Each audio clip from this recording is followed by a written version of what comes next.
আমার জানা মতে আমার এই গ্রামের মানুষের জন্য আমার আব্বা যত দোয়া করেছেন, অত্র এলাকার মানুষের জন্য যত দোয়া করতেন, আমরা অনেক সময় বলতাম আব্বা মানুষের জন্য শুধু দোয়া করেন, আমরার জন্য দোয়া করেন না।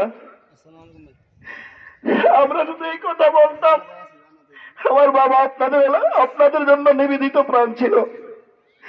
আমি আপনাদের খেদমতে আরজি জানাই, আপনারা আমার আব্বার জন্য দোয়া করবেন। এই এলাকার যত মুর্দেগানে মুসলমানের জন্য আমার আব্বা এই জীবনে যতগুলা দোয়া করেছেন, সবগুলা দোয়া যেন আল্লাহ পাক কবুল করেন।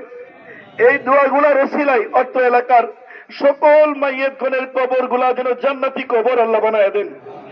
আর আমার আব্বা জান উনি কেমন মানুষ ছিলেন, উনার আচার আচরণ, উঠা বসা চলাফেরা কেমন ছিল, উনার আকীদা এবং উনার আমল আখলাক কেমন ছিল,